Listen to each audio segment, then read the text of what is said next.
Now for global business updates, Rotus Oddiri joins us. Good morning, Rotus. Good morning, Dr. Abati. Good morning to everybody on the morning show crew, and good morning to all our viewers out there. Of course, we're going to begin with technology, but it's not AI. I can already see the comments in YouTube. Every time I pop up, they say, where's the AI update? It's on BYD. BYD has put out a new couple hybrid vehicles that they're saying will have a 2,000 kilometer range on just a single charge and single electric charge and a full tank of fuel. They're saying it's going to save customers about $2,000, sorry, about $1,500, $1,700 a year on fuel. Basically, if you think about that distance, that's like from Lagos to Kano, and a round trip from Lagos to Kano and back. I put it in Google Maps, about 1,000 kilometers or so, or going from New York to Miami. So essentially, and these cars, I think it's the Queen L is one of them. They essentially are coming under $20,000, about $15,000. So they are able to, with the technology that they're using, they are able to improve the distance traveled by these hybrid vehicles while also reducing costs. And it's only going to put more pressure on your Teslas and other competitors in the electric vehicle field. So, you know, BYD, again, from China, they're really ramping up the pressure. Don't forget that Joe Biden has claimed put a 100% tariff on them. The Eurozone, the Europeans are also saying that they're looking at investigating flooding vehicles. The Chinese just really seem to be much better at making more affordable, you know, long-range electric vehicles. So that's the latest there. BYD, we move to the mining space. BYD and Anglo American, the deal apparently has fallen apart. There was an extension on talks. It was 29 billion initially. BHP, rather, did I say BYD again? BHP and Anglo American. BHP initially puts a $29 billion offer for Anglo American. They upped it to $49 billion. Anglo basically said, no, your offer is not good enough. So they've walked away from talks. Now, there is going to be pressure on both CEOs of both companies in order for, at least for BHP, to try to find another acquisition in order to spread its footprint. And for Anglo, what's next for the company? Remember, we'll get to the South African elections in a moment, but there was, of course, the sticking point to where BHP wanted to spin off assets in South Africa because they were underperforming. I think one of them was some platinum mines or so. So for now, the deal is off. But what you have to love about the West and capitalism and free markets, when there's news of a deal closing, there is, or rather not, or being abandoned, there is news of another deal that's being struck, and that's in the oil and gas space with ConocoPhillips and Marathon Oil. This is in the United States. ConocoPhillips has made an offer for Marathon. They're going to purchase them for about $22.5 billion. They've got shale assets basically in the United States, in Texas, in Oklahoma, in North Dakota. And so those assets are going to enable Conoco to be able to, spread their footprint in the United States. And when you think about, why the United States is the biggest economy in the world, why it's doing it, because there's just so many different deals taking place, so many different natural resources, and so basically there needs to be more consolidation in that shale oil space in the United States. So that was just announced yesterday. I believe the offer that was made for Marathon Oil shareholders was about a 17% premium to where the stock closed on Wednesday. So that's a big $22.5 billion deal that's been announced in the oil and gas space in these United States of America. To Tesla, Elon Musk, as you know, was supposed to, agreed years ago, back in 2018, for a massive pay package if he met certain milestones, increasing the market cap of Tesla, the stock price, and so on and so forth, which he did, right? So he's supposed to be getting that, we've talked about this massive $56.5 billion pay package. It's a staggering amount of money for one person. But it's getting opposition. So there's a couple proxy advisory firms, ISS and Glass. They have come out, the most recently being Glass, saying that, listen, shareholders should not vote for this pay package.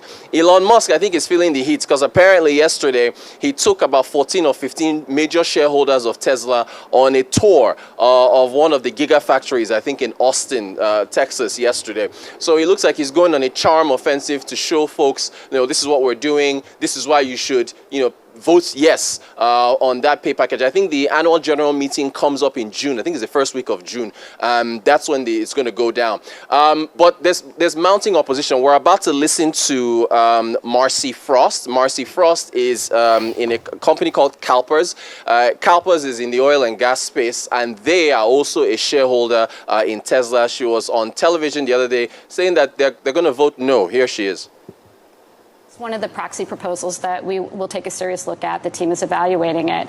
But as of today, minus the conversation that is yet to happen with Tesla, we would not be voting in favor of that proposal. We do not believe that the compensation is commensurate with the performance of the company.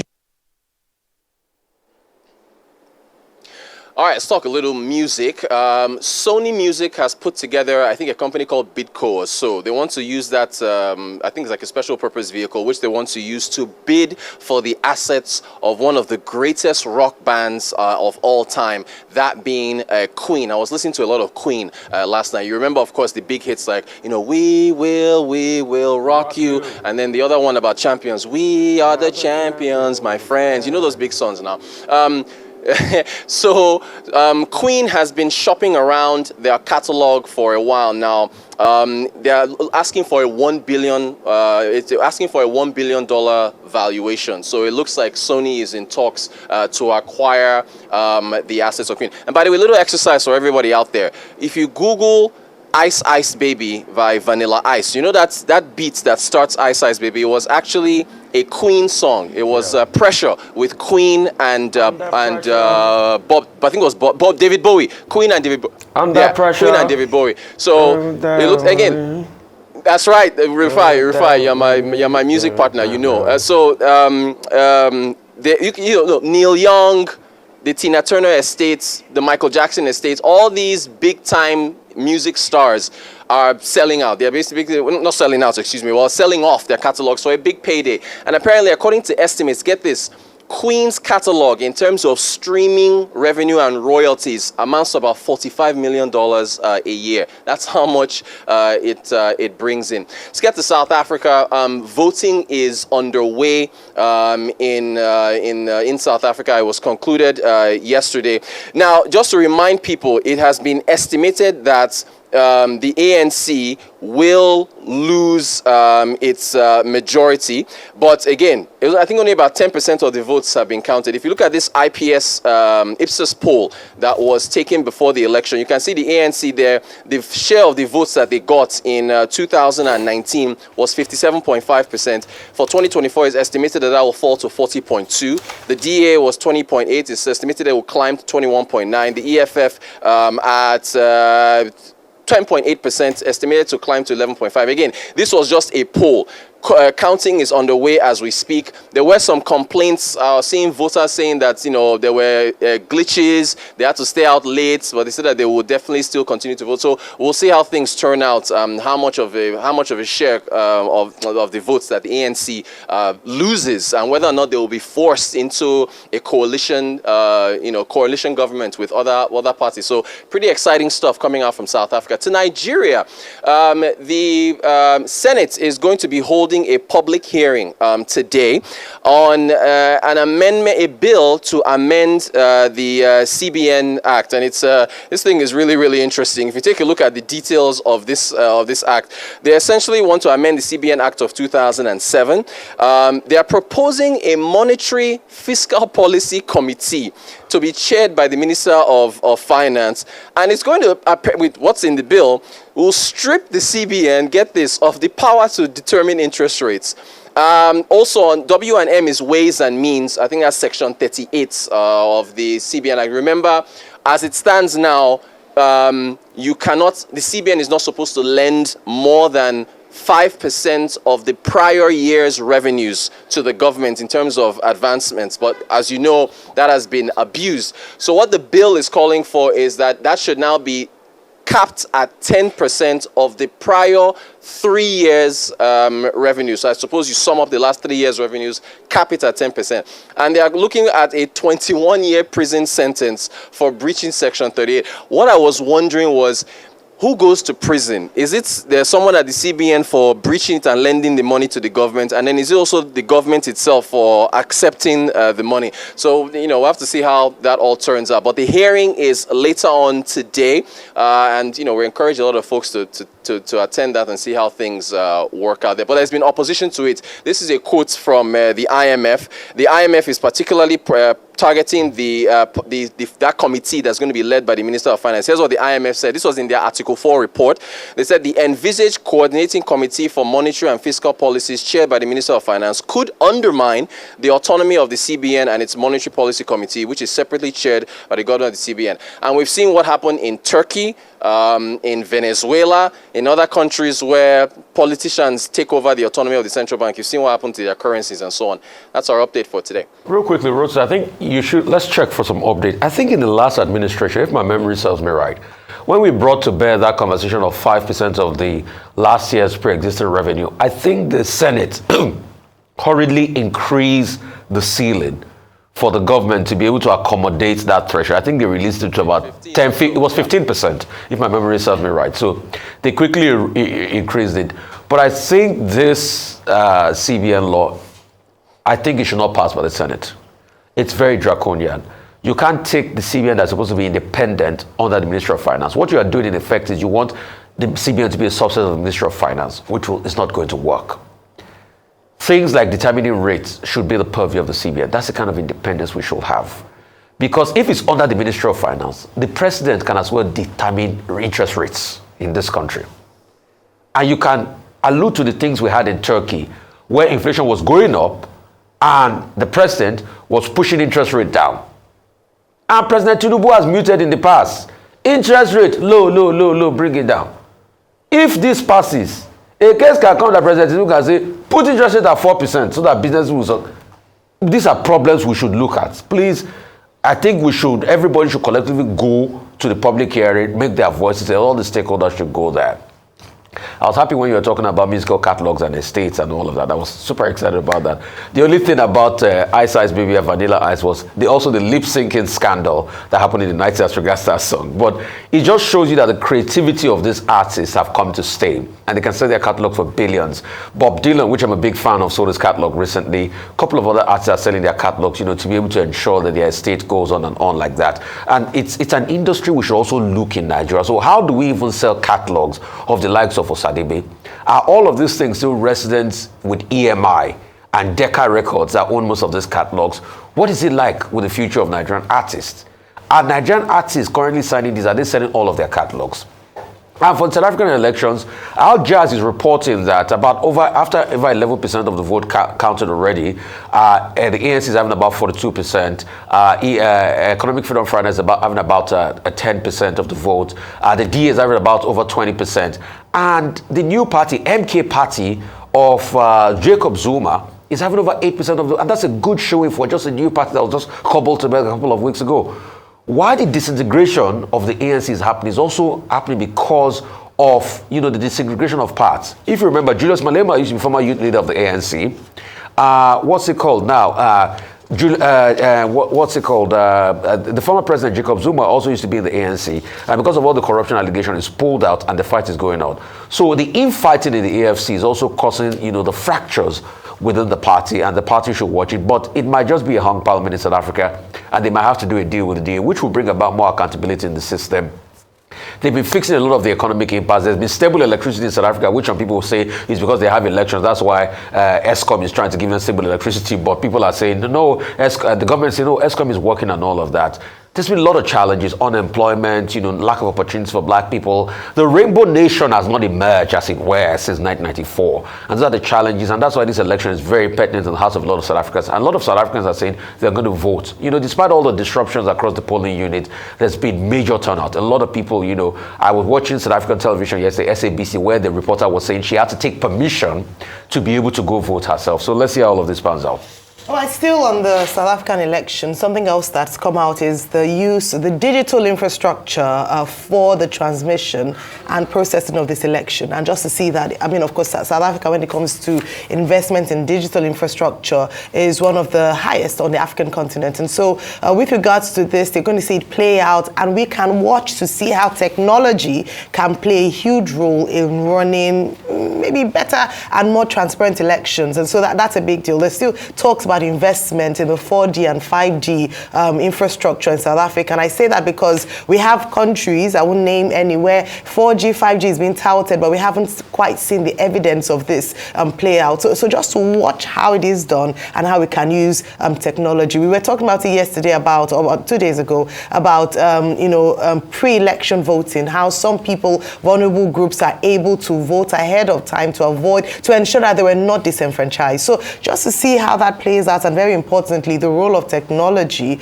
with regards to prosecuting elections anywhere in the world. Then moving on to BYD. Gosh, I'm looking. I don't know what the Americans are doing currently, but they're saying they're going to. In terms of raising tariffs to ensure that those cars do not come to the US and disrupt the markets already there. So, but it's interesting to see just how far technology has gone and to see what the future holds. Cars moving. The conversation around hybrid cars was how far they could go without needing a recharge. But to see this technology, this development, excellent in terms of the new hybrid. Let's see what Tesla will come up with next following this, release by BYD. Okay, Rotus, you've raised a number of interesting issues. Let me see the ones that I can deal with within the time that is available. Let me start with South Africa. Now, in 1994, ANC won 62.5% of the votes. In 1999, they got about 62.5%. The next election, they got 66%. The next election, they got 62.5%. The one after that, they got 57.5%. In all these elections, the Democratic alternative had always come second. Yesterday, South Africa went to the polls again.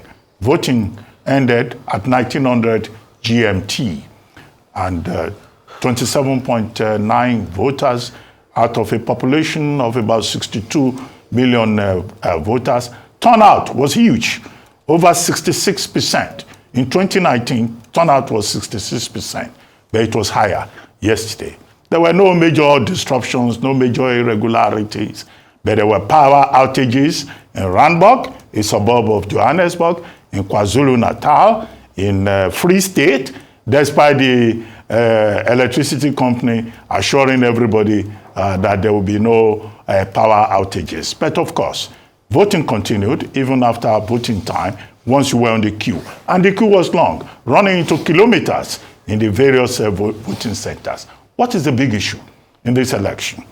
The South Africans are asking for change. They are complaining about unemployment. They are complaining about power outages. They are complaining about so many other things. It looks like the rainbow is fading. Who are the key personalities? Of course, Ramaphosa, 71-year-old. Steenhuisen, the head of the Democratic Alternative, 48 years old, who says he's going to provide an alternative. Julius Malema of the Economic Freedom Fighters Party. And then, of course, Jacob Zuma, 82, of the Zizwe. So the cumulative effect of this is that out of these 70 political parties and candidates, the ANC, in 30 years, after 30 years, may find itself in a situation where it may not have an outright majority, may not score up to 50%. But we wait. The results will begin to trickle in today. The final collation will be announced on Sunday by the Independent Electoral Commission. That's that about South Africa. Number two, let's come to Nigeria. The CBN Act of number 7 of 2007. The National Assembly says they are going to amend it. It's passed first reading, second reading. The public hearing that's supposed to hold today has been postponed because of May 29 celebrations. They will fix another date. But already, we have responses from the general public of Nigeria. The CPPE, the Coalition for the Promotion of Private Enterprises, the Coalition of Concerned Citizens, the stockholders, the dealing houses, everybody, the Chartered Institute of Bankers inclusive, had complained that do not erode the autonomy of the CBN. What they want to do, as you pointed out, they want to form a committee to oversee the CBN. It's not done anywhere else. They also want to make sure that the National Assembly approves the budget of the CBN. That's not the spirit of the CBN Act of 2007.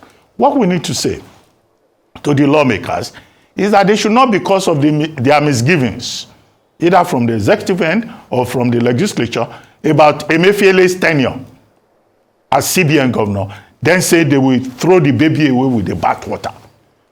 On the question of independence, I always like to quote, the chairman of the Federal Reserve in the U.S., Jay Powell, who said, look, we are not interested in politics. We just follow the data.